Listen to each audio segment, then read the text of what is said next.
welcome to ETNR's Diwali party, Roll the Dice. In the due course of the next 1 hour, we're going to be chatting with three market veterans, Manish Chokhani, Madhu Kela, as well as Shankar Sharma. But before that, let's try and take a pause and reflect back as to what the year has actually brought about on us.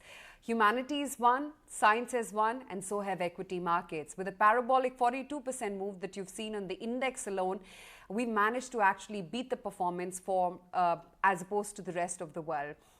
But with a fabulous year behind us, what is the year ahead going to look like? That's exactly what we're going to discuss with our three wise men today on the show. But before anything else, let me welcome on board my colleague, Nikunj Dalmia. Nikunj, hi, good evening. Happy Diwali.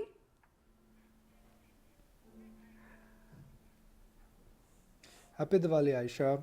And this indeed is a Diwali to remember. It's a Diwali to remember not because of the absolute rocking returns and the amount of wealth creation we've seen in last 1 year. It's a Diwali to remember because it's a Diwali which should be remembered in its true spirit. Victory of humanity. It is a victory of humanity indeed because science has triumphed. Human innovation as it is at its best in terms of vaccine rollout, and the spirit with which how collectively all of us have now managed to normalize our life. From the peak of pandemic crisis which has affected all of us, I guess life has become normal in a better manner. And what kind of India we are staring at, Ayesha? Because markets ultimately are a reflection of economy and earnings. We are staring at an India where suddenly things are firing all cylinders. The word animal spirits is back. Unicorns are getting getting created on a daily basis. Private sector capex has started. Markets at an all-time high. Air India disinvestment has gone through. So it's more like a textbook market where all the factors which in a sense are coming together and they are contributing to India's growth, and stock market is a pure reflection of that. And specifically about stock market, Ayesha, $60 trillion of wealth or global wealth has got created from the March low, and that is a significant number.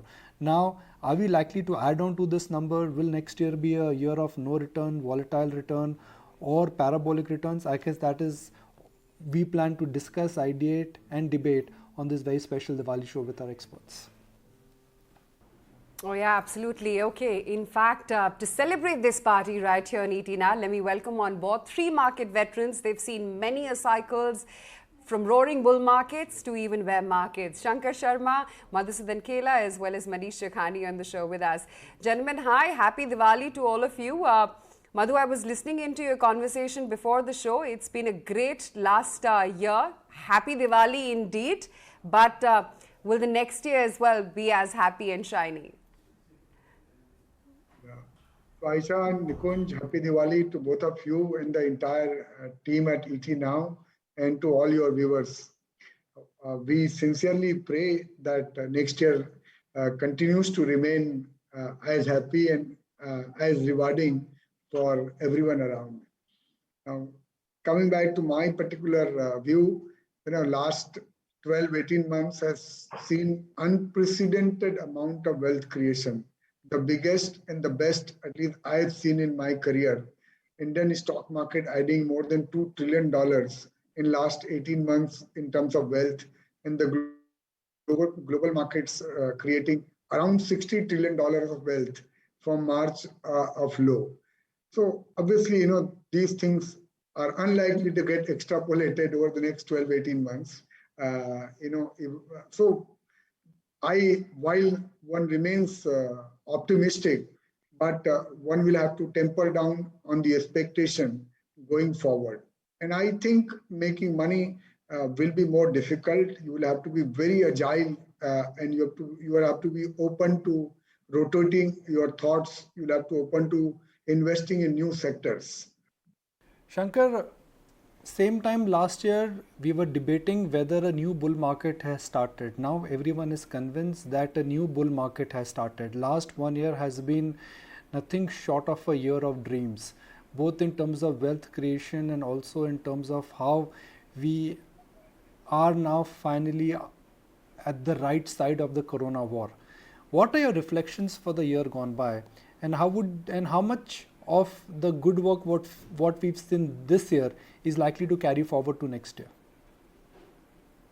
Before I answer your question, Nikunj, very, very happy Diwali to you, to Ayesha, and all your team at ET Now, and also to my distinguished and dear old friends, Manish and Madhu. It's always been a pleasure. I think we have been on several Diwali shows, and this is another one, probably one of the most memorable ones in the last 15 years, at least as far as I can remember, barring, I think, the 2007 Diwali show, which was around the same time, and that we were coming off another very solid year in the preceding year of 2006-7. This is something along those lines. After, I think it's really now 13, 14 years since we are enjoying a Diwali like this one.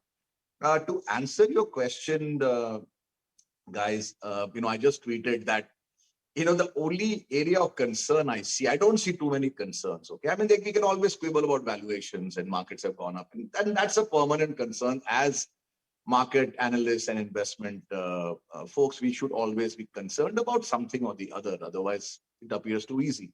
But the point is this, that when investment bankers start to make so much money, and I know a lot of my friends on the investment banking side who are counting their fat bonuses and and they are, the year end is coming. That is usually correlated very well in India, at least, with some kind of intermediate market tops.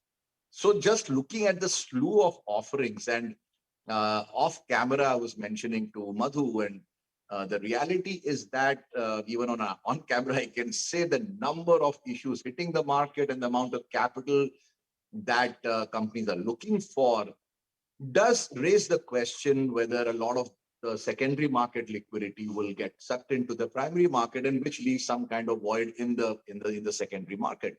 And usually you've seen the secondary markets precede a primary market rally by maybe 12 months or so. So the bull market starts in secondary, and then the primary market boom starts maybe 8, 10, 12, 15 months later. And we are exactly at that point from, let's say, April of last year, and about 14, 15 months into this bull market. And the slew of offerings is staggering, to say the least. So if I were to look at even a remote problem area, that could be the huge rush of QIPs as well as of the primary market issuances. That apart, I think we are still on a very, very good wicket on, let's say, a 2-3 year basis.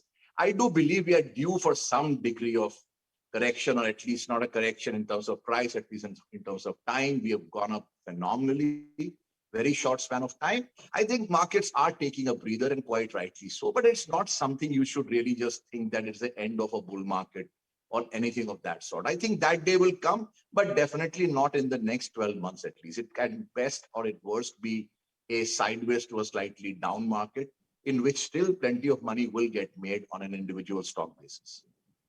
Manish, happy Diwali to you as well, and great to have you back on ET Now.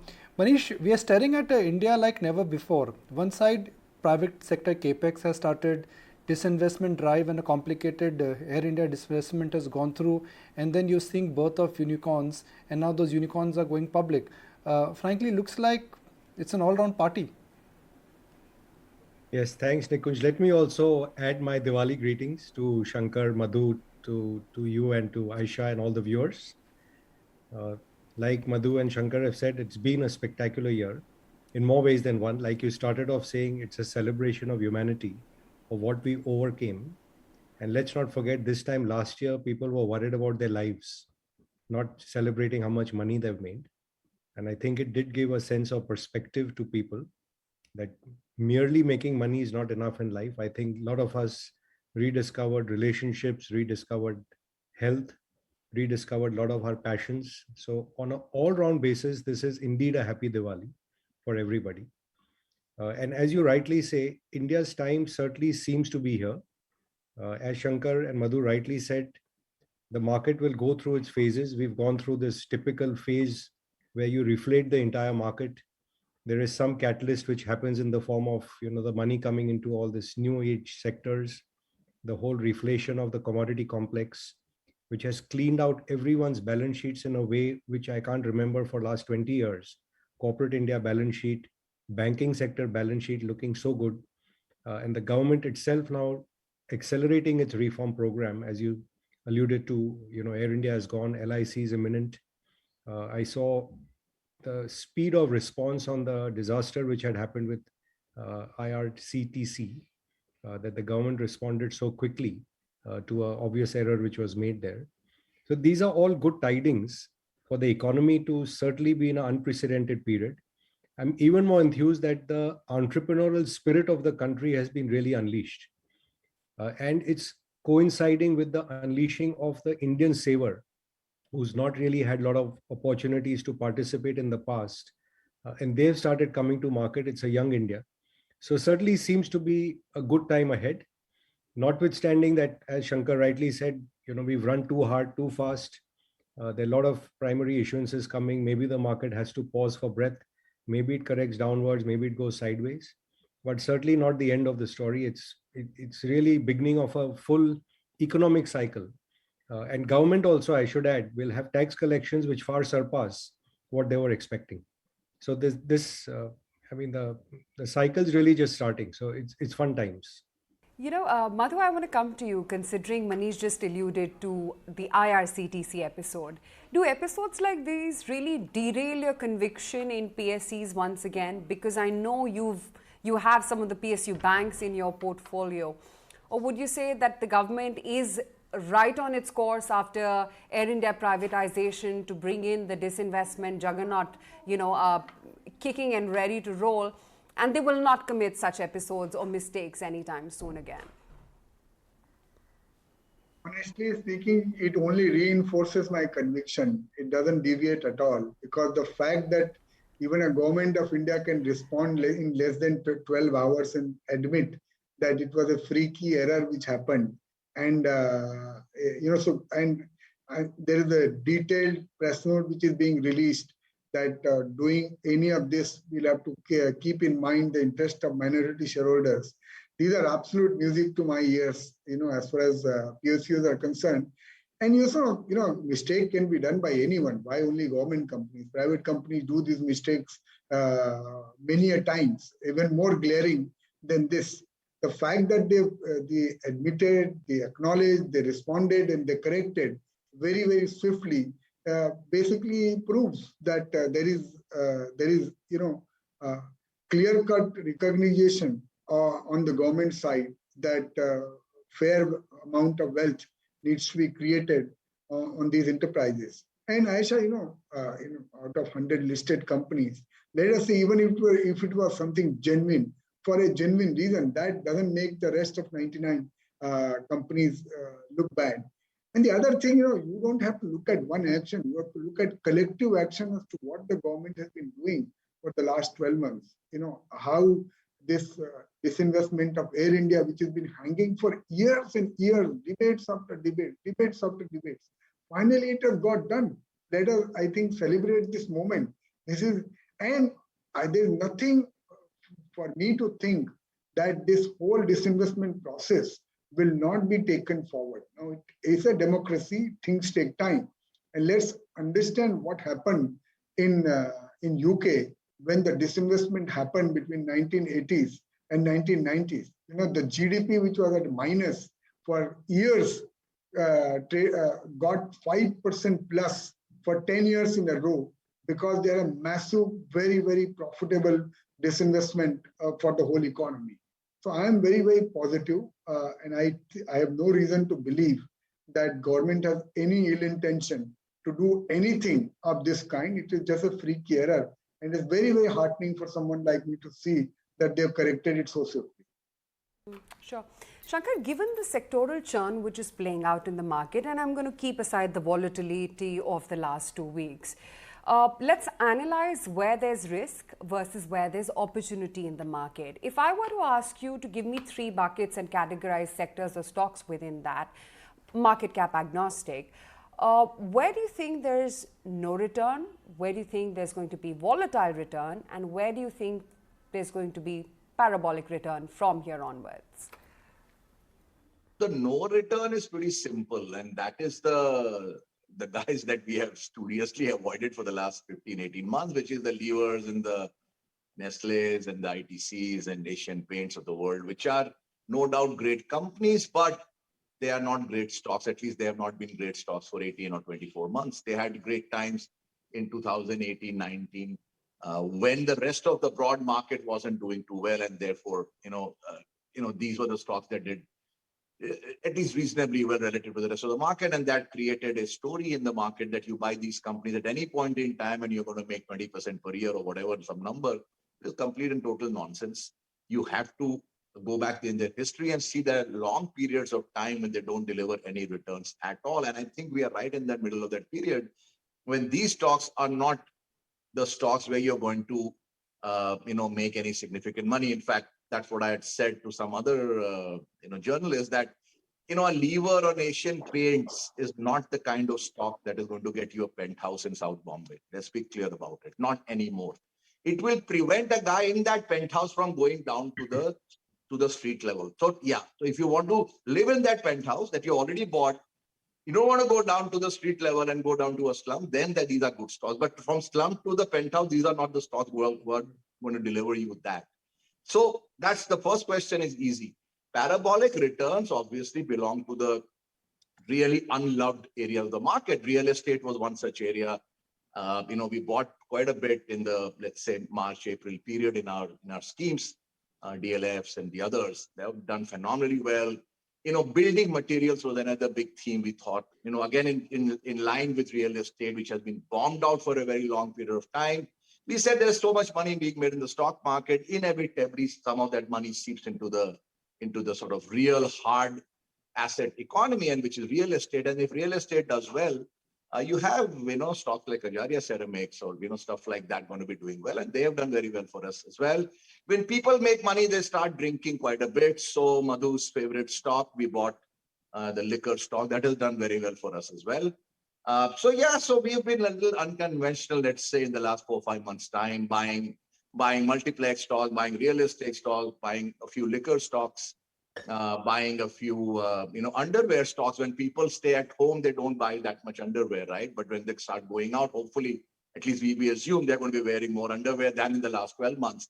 So let's just say we have been a little unconventional in our strategy, and that's done very well for us. So the rupees, and the dollars and all that, they've been decent stocks for us. So those are the parabolic return area of the market. Other than that, the steadier returns are obviously the pharma pack.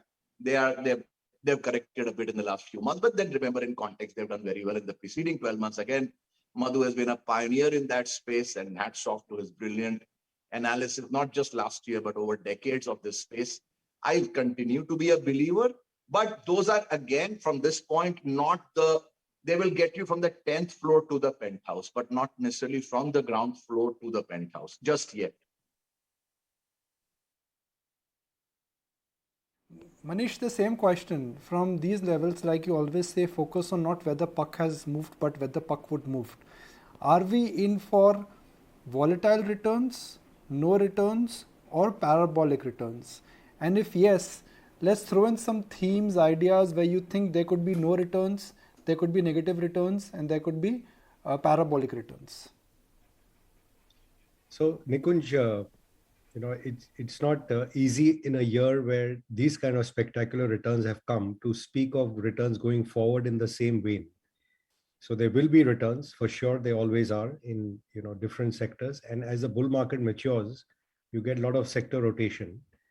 So like Shankar rightly said, the previous 12 months, you didn't get anything out of really consumer stocks, whether on the fast moving side or on the discretionary side, including autos. Some of these obviously are geared to changing dramatically next year. And I, for one, feel in media, you will see spectacular returns coming in the months ahead. The second area, which, again, you made returns in unloved areas like metals, materials, real estate last year.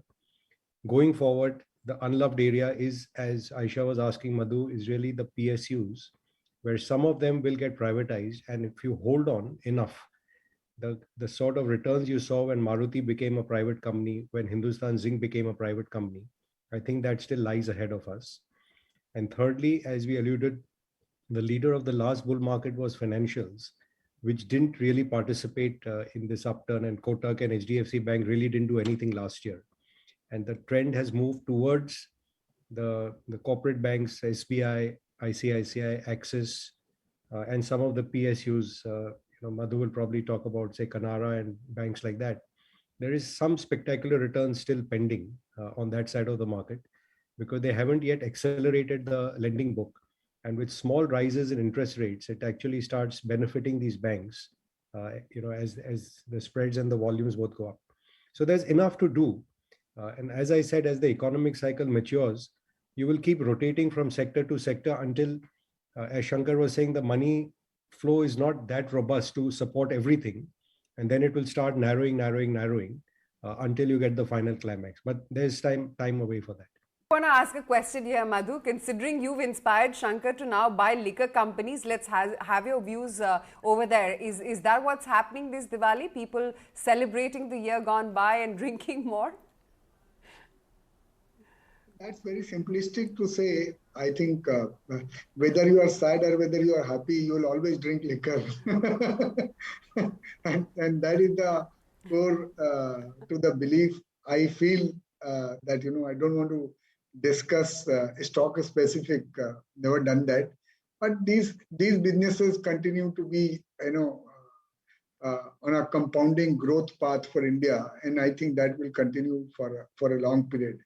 But Ayesha, on a more serious note, I want to just point out one thing that, life is looking like a Ram Rajya and it's all hunky-dory because everyone has made so much money in the last 12, 18 months.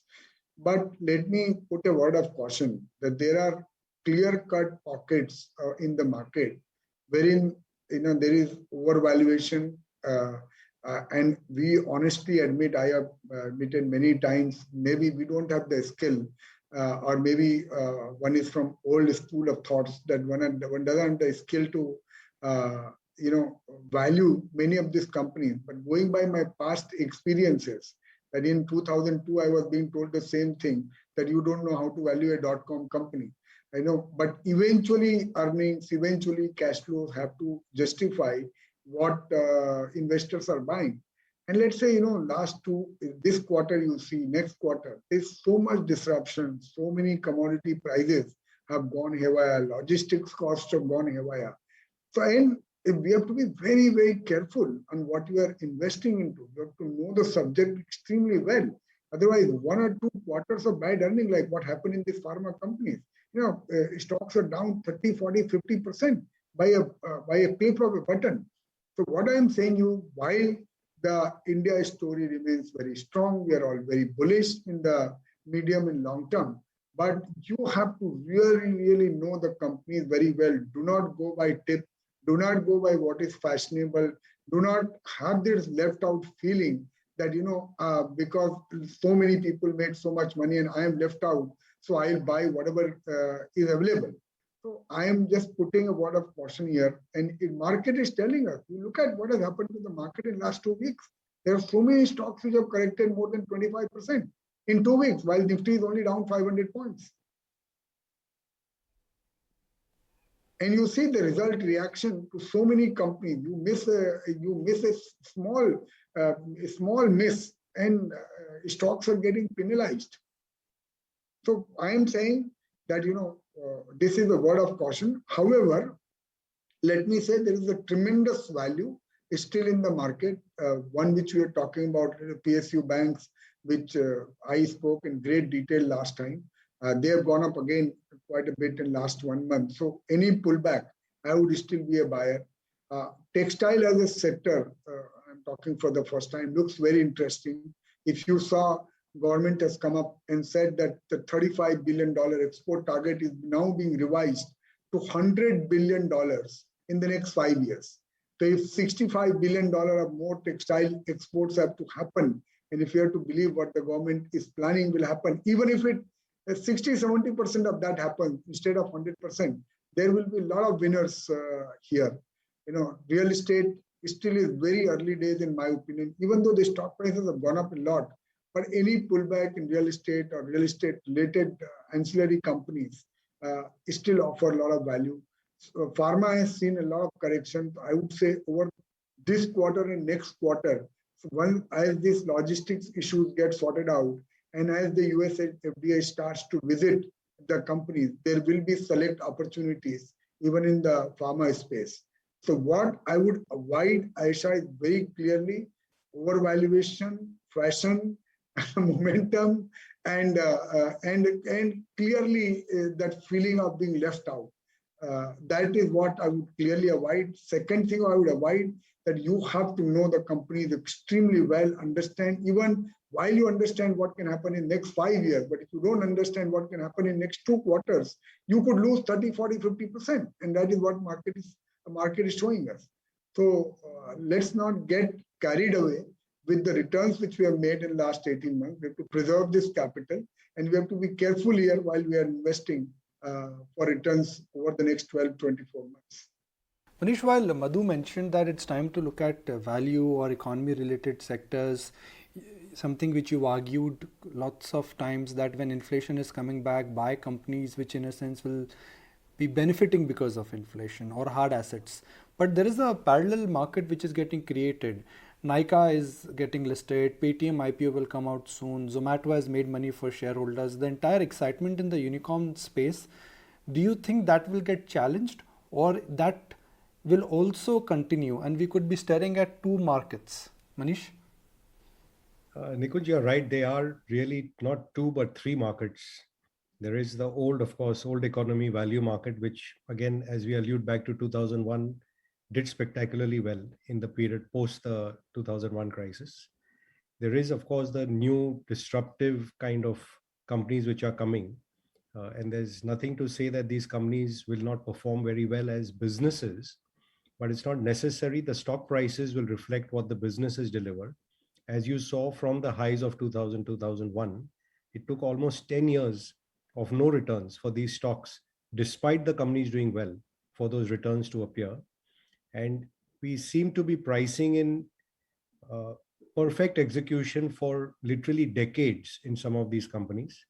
And you must notice in most of these new age companies, the selling shareholders are the people who know the business, either the promoters or the private equity investors who have been inside. Whereas the people who are buying are, as Mark Faber used to famously say, that at the beginning of the cycle, the entrepreneur has the vision and the investor has the money. And at the end of the cycle, the entrepreneur has the money and the investor has the vision.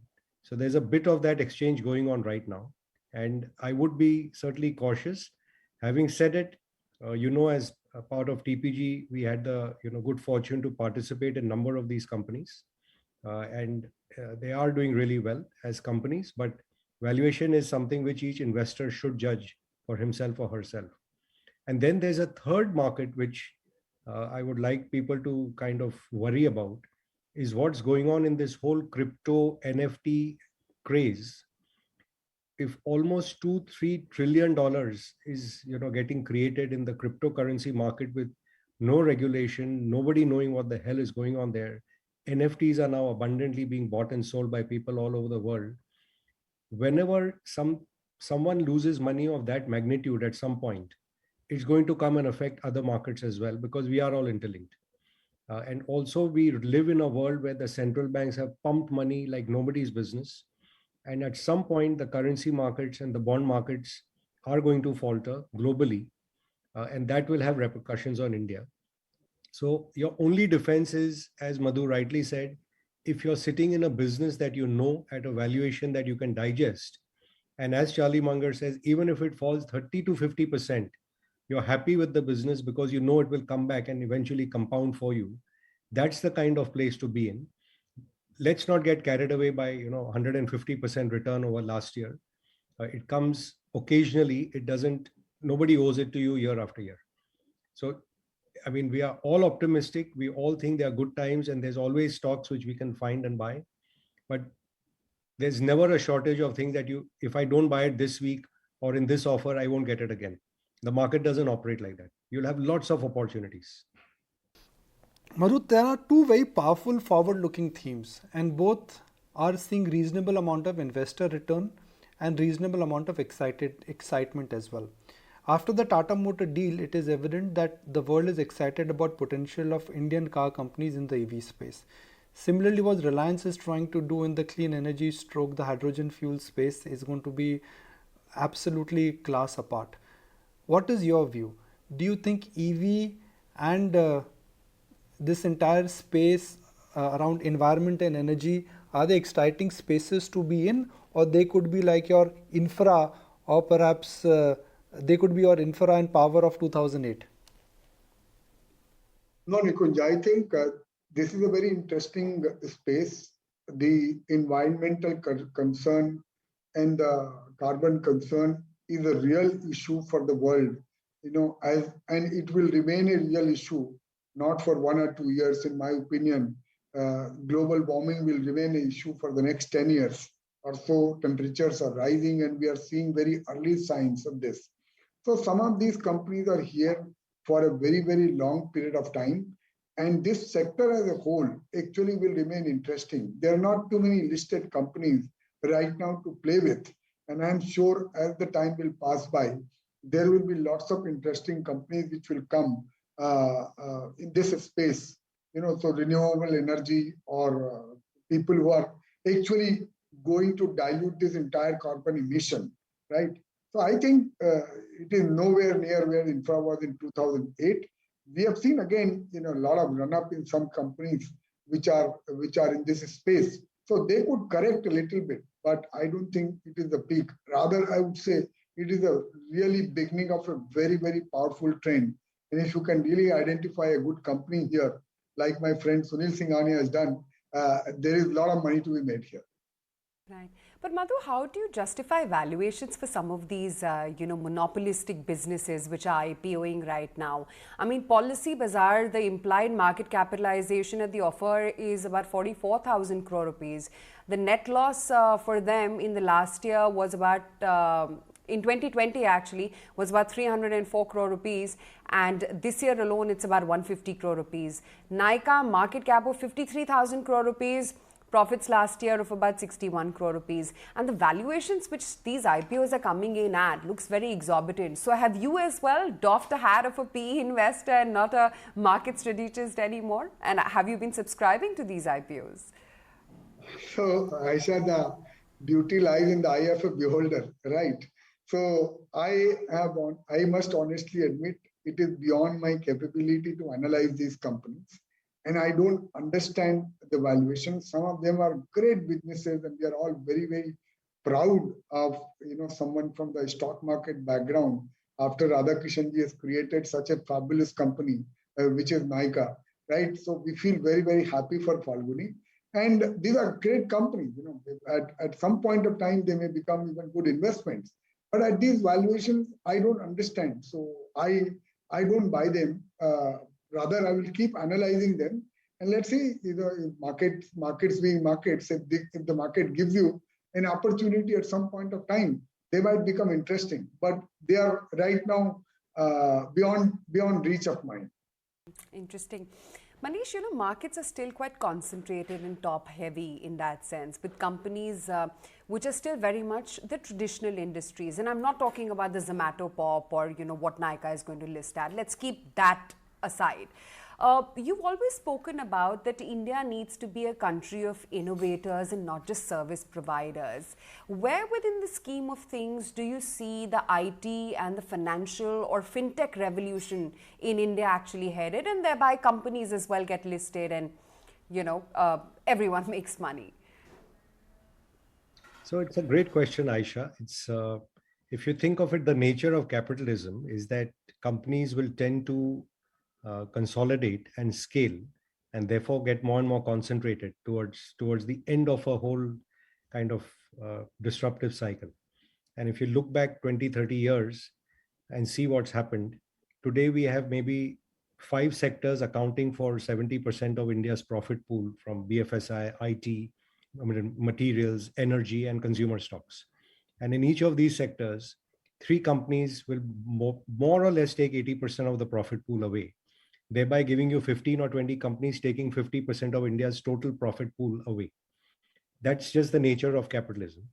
With the new disruption which is coming through, there will be new companies coming. The way, the Walmarts of the world have transitioned to the Amazons, the way the TV networks have transitioned away towards the Disney Plus or the Netflix of the world and so on, it will happen over here as well.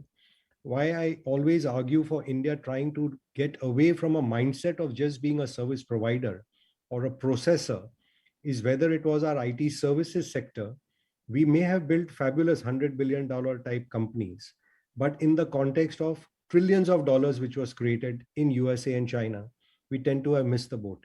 Similarly, in pharmaceuticals, we may have been the best generic players of the world, but we missed the whole IPR revolution and the way the world is going to go away from chemistry to biology. You know what our own living art, for example, is doing in that space. In all of these spaces, if you go into what Nandan and Sharad Sharma at iSpirit talk of, if we own the underlying kernel, like they made with Aadhaar, like they made with UPI, and like they're trying to do with the health stack, then we own the entire ecosystem, the way the Microsofts and the Googles own the entire ecosystem. And that thinking so far, I see only coming out of someone like a Reliance, which is going to own the entire ecosystem with the underlying technology, whether it's the 5G, whether it's the geophone, whether it's buying the whole ecosystem and creating that whole network effect within their marketplace. It may take long to execute, but this is the making of $1 trillion company. This is where substantial wealth will be made. Maybe they take 10 years to get into renewables and get it right. With what game they're playing, even on solar, is an alternative technology, different from what the Chinese have done. Very similar to the bet they took when they had done the refinery with a different technology, which was kind of ahead of its time. Same thing when they took PTA over DMT. Same thing when they went down the path when they were doing, their telecom network first rollout of Infocom before it transitioned to Geo. So it's that kind of thinking which I'm alluding to. I find though in financial services, our banks, fortunately, whether it's HDFC or ICICI, SBI, all of them have been transitioning and taking in this technology inside and pivoting the bank away from which used to be very silo-driven banks to becoming a kind of, I use the word because I'm familiar with the one Axis view of the world or the one SBI view of the world. And I do think there is tremendous wealth creation going to happen even in this financial space.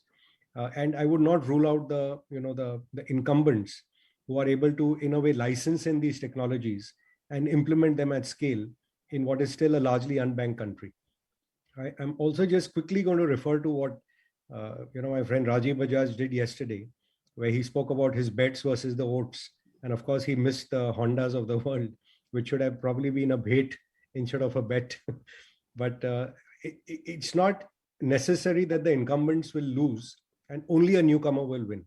If the incumbent adapts and moves quickly, they already know the customer, they already have the distribution, they already have the branding. And like people have got excited with Tata Motor in India, I think because we have some exposure to Mercedes and others from Germany through our distributorship that we own. The German car makers, if you see, they will probably end up winning the EV battle, even though the world is betting on Tesla, because they have pivoted already, whether it's Volkswagen, Mercedes or BMW. They're ready with EV. They're much better in terms of mass production than how much ever I love Tesla. The cars are very sexy and super cool, but Tesla is not really a mass producing company. So there is a lot of action going on there.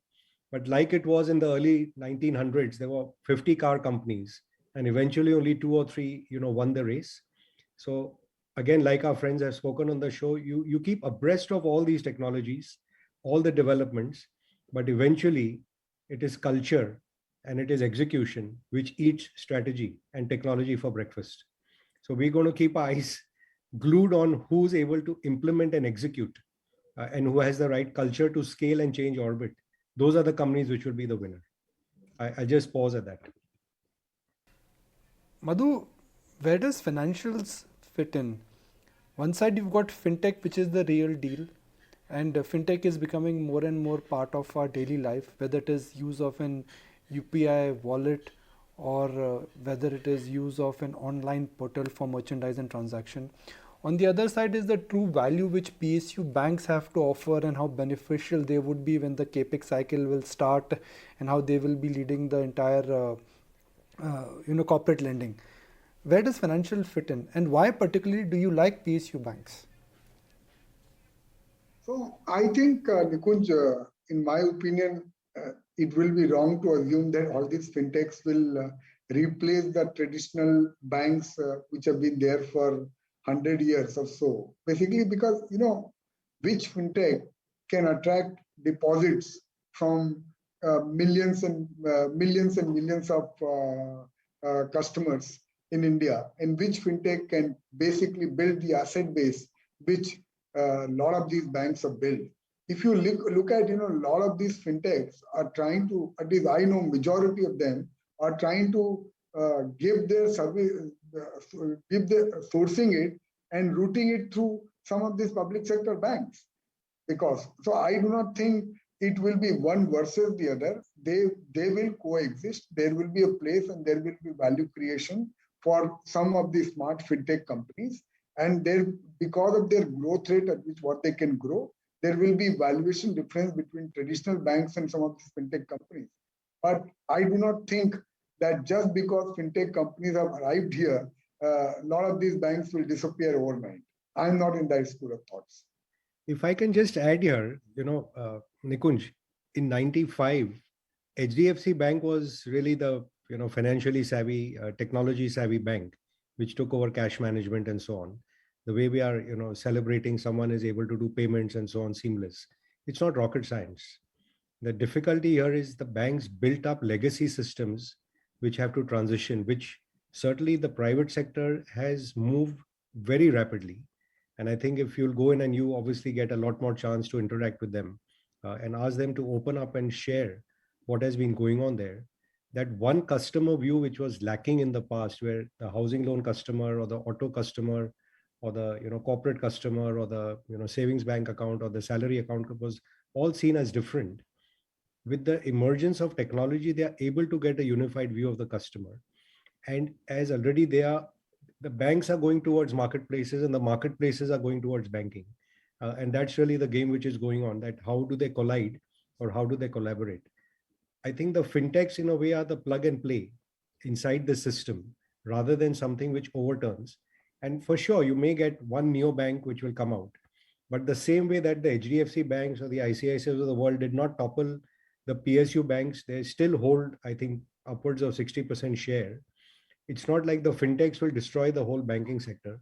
And I come back to the basic argument that in India, we are still a largely fixed asset country, buying real estate and gold with our savings. We haven't yet financialized it. Within the financialization, you have the theme that the private sector is going to win against the public sector. Within that, you have the underlying theme that I can get you more and more into mutual funds and stuff like that. So the number of drivers which are working in favor of the trusted brands and who have teams and ability to execute at scale, I think that's the difference. And think back to the early 1900s, while we knew that IT will be a revolution in India, it's only Infosys, Wipro, TCS, HCL Tech who scaled. There were hundreds of companies. Even today, while mid-cap pharma, we are enjoying the L&T, tech, L&T, Infotech, Mindtree, and so on. They're still sub $10 billion market cap companies. I mean, the hundreds of billions is still coming from the 4 or 5 guys who are able to build and scale. And I think that's the missing link over here, that how many of these have the character to build and scale and keep that culture going. And really, that's what I'm alluding to. And I think Madhu's also trying kind of to talk of the same. I just add one more thing, Manish. If you go deeper and talk to a lot of these public sector banks, and I had the privilege to do so, they have invested, Nikunj, thousands of crore rupees on upgrading their systems and technologies in the last 5 years. And some of them are claiming that 50% of the incremental transaction of these banks will be digital in the next 3-4 years. You go to a and experience what SBI has built. Trust me, a lot of the private sector banks and a lot of fintech companies will have to really get run for their money to experience what has done. And it is a marvelous piece. Nikunj, I strongly recommend, just to get a flair, you just go log in into and see how seamless the experience is. And they admit that this is just the beginning. There is still a lot of work which is going on, and it will be an altogether different experience in the next 2, 3, 4 years. So I do not think that it is fair to assume that a lot of these incumbents are just sitting there and watching, and while other people are doing work, they are themselves in the game. They are actually changing, transforming themselves. It was a delight, trust me, when I come and speak in TV for so many times. It was a delight to experience, go meet Union Bank of India and see what kind of systems they are building for recovery. Because there's whole ERP which is being built wherein if a particular case which is gone to DRT and the lawyer has not appeared, if 2 or 3 times that lawyer doesn't appear, the lawyer gets changed. And it is all coming through technology. All the people who are defaulting, there is no discretion which is there on any bank manager anymore. They're all being issued notices automatically. For surfacing notices are being issued, criminal cases are filed. Automatically, this is happening through technology. So I think, one needs to get into a little bit more details to understand how much of the work which some of these incompetent banks have done. And let me share that some of this is forward-looking. I'm not recommending a particular bank or a particular stock. So whoever is listening needs to do his own homework before implementing it. But I, for one, personally, am very, very impressed with the work which is being carried out by some of these public sector banks. Absolutely, Madhu. I mean, as you speak, I'm right now downloading the YONO app and definitely checking it out. And I'm sure a lot of our viewers will Ayesha, as well. please share with but you know me what? your Diwali viewers. is all about fun and games. So let's have some. I would strongly recommend to share your experience with your viewers, however good, bad, whatever it is. But please do share. I will certainly do that. I will certainly do that. Okay, so it's time to roll the dice, and this time around, I'm going to put Nikunj as well in the spotlight, and I'm going to be rolling the dice right here in my hand, and let's see what questions we can ask all our experts. So I'm rolling the dice now, and well, it's actually on number 1. So Madhu, let me start off with you then. Sensex 1 lakh. When and how soon? It will happen. We don't know when. But I can bet it will happen in my lifetime for sure. You should say 2 lakh before 2030. Okay, great. I hope your life is long, but Sensex 1 lakh, happens much sooner. In the meantime, let me roll the dice once again, and we've got the number 6. Wow, from 1 we've got straight 6. Manish, I know you don't like talking stocks, but if you were to look back in retrospect, what's the one stock that you wish you bought? Oh, I had bought Bajaj Finance and I sold it too early. So I wish I had held on. Which is the real fintech of India. Yeah, that's the other thing, right? The quantum you buy and how long can you actually hold on to it. Okay, now we have number 3. And Manish, given that, you in that sense gauge the market from macro parameters as well. So I want to ask you this. What is that one thing that's keeping you awake at night? And in the interim, are worries like inflation, taper tantrum, whether the RBI is going to move ahead in a hurry on rates or not, is that a worry at all? Yeah, so Ayesha, I believe, you make money bottom up, but you lose it top down. That's why I keep a view on top down things. Because this whole wall of money which came to this world post-COVID is a generation of the Western world and the developed world. And frankly, if they hadn't printed, we would not be celebrating this Diwali, however great our stock picking were. So the way this, 50% of the outstanding currency of the US has been created in the last 2 years. And you can just correlate the rise of asset prices with that, because they have to inflate their way out of trouble. And they keep saying inflation is transitory. It is not. The global supply chains are broken. No one has invested in capacities. If you go and see infrastructure in the US, it's like a third world country. So inflation is back. We are going to get a shock at some point on inflation and interest rates, and how the currency and bond markets behave is going to have major repercussion on our equity markets, because we are a subplot in the whole thing. So if you were to ask me what keeps me awake at night, it's when does the canary in the coal mine, what is it going to be? Will it be the UK pound collapsing one day? Will it be some bond market, crisis emerging in Europe or in US or in Japan? I don't know. And I don't know macro as well as that, although I keep an eye on it. But it is something which is going to come and hit us. And it's not too far away. Madhu, how can I not ask you, even though Manish got that question, the one stock that you wish you had bought or sold too early? I wish I took enough position in my highest conviction, that was Divi's Lab, and held on for last 20 years. I don't think I would have need to do anything more in the markets. Ayesha, it has been 1,000 bagger. All right, so I'm going to roll the dice again, and I'm going to roll this one on behalf of Manish Chokhani. There you go, and the number is 2. Manish, which is one IPO you think you look back and say, I wish I would have subscribed to?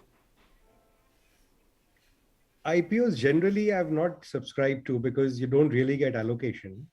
So there are a number of those, but the way I do it is after the lockups open, you'll be surprised at how many of these IPOs you get at fabulous prices.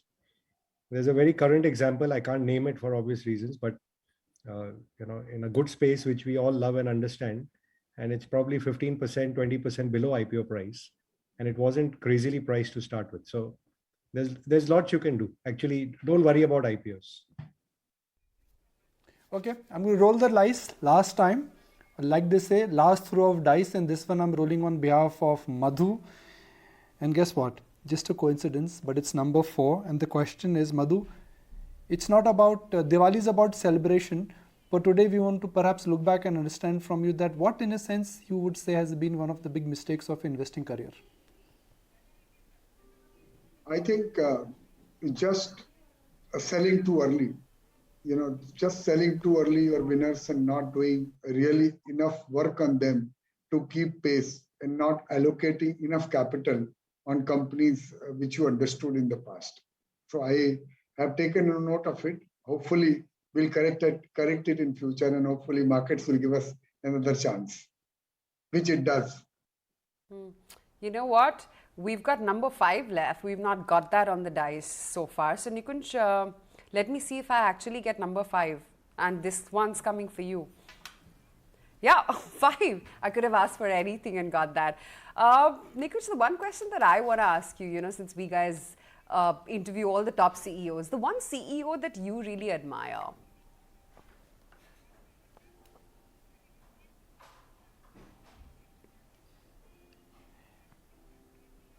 Ayesha, look, the most remarkable change agent, and this is the most remarkable change agent, I guess, has been the Tata Sons chairman N. Chandra. He, in a sense, has really reset the normal for the Tata group.